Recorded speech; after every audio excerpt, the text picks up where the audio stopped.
Jean chapitre 1er verset 12. Mais à tous ceux qui l'ont reçu, à ceux qui croient en son nom, elle a donné le pouvoir de devenir enfants de Dieu. Ce verset commence par « mais ». Il marque une transition, une opposition, puisque juste avant il était dit que la lumière est venue briller et qu'elle n'a pas été reçue ou accueillie, mais à ceux, c'est-à-dire quiconque, tous ceux qui la reçoivent, qui ont cru, elle a donné le pouvoir de devenir enfant de Dieu.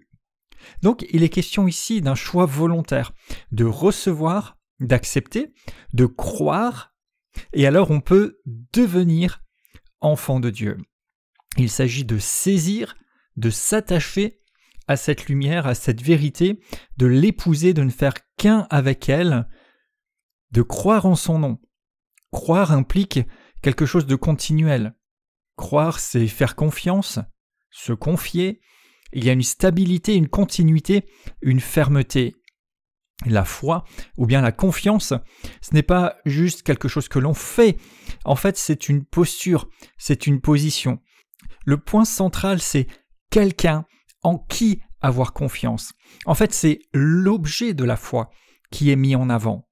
Donc, croire en son nom. Son nom, ici, ce n'est pas simplement le nom, le titre, le mot Jésus, ou bien Dieu, ou bien encore le Christ. Mais son nom, en fait, ça prend en compte tout ce qu'il implique, tout ce qu'il est, tout ce qui le caractérise. Et en fait, il y a la puissance dans le nom de Jésus. Il y a des qualités dans le nom de Jésus. Et en fait, on accepte, on croit en lui, en son rang, en sa divinité, en son autorité. En fait, accepter ou croire en son nom, c'est accepter ou croire dans sa personne.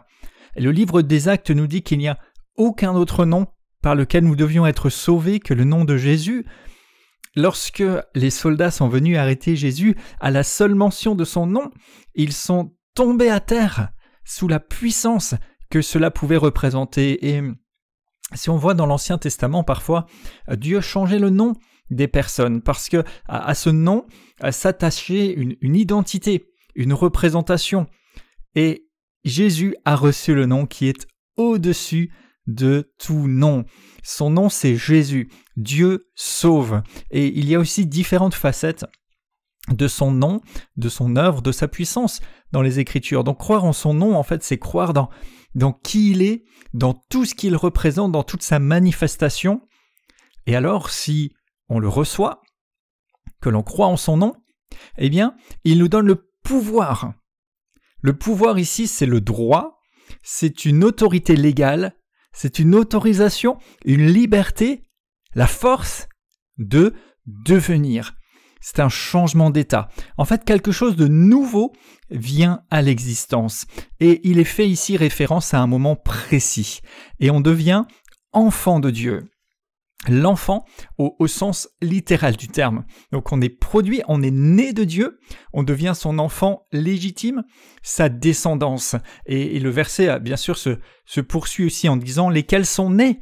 Et on verra ça dans la suite, sur le verset suivant. Donc ici, il est dit à tous ceux qui croient en son nom, il a donné le pouvoir de devenir enfant de Dieu. Et en fait, Jésus s'offre. Et il s'agit pour chacun de l'accepter, de le recevoir, de l'accueillir. Donc il s'est donné et nous pouvons le recevoir, l'accepter. C'est pas juste une acceptation intellectuelle ou une forme de tolérance, ok, il existe, c'est tout, mais il s'agit de recevoir. Et cette réception est liée aussi à la confession. Je reconnais et je déclare ouvertement. Je réponds à l'offre de la grâce de Dieu en Christ.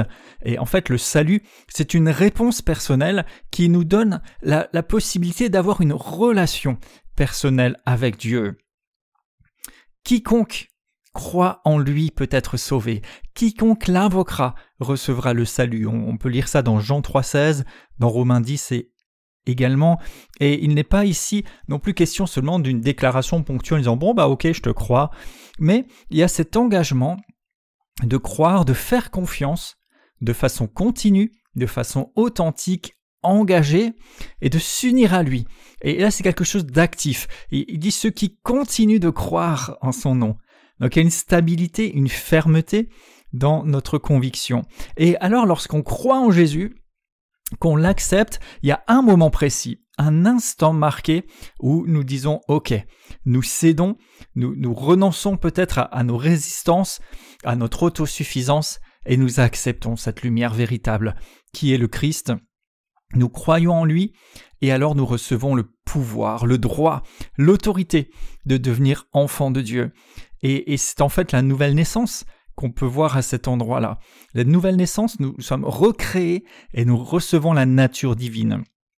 Et alors, en croyant du cœur et en confessant de la bouche, nous obtenons le salut, la justification.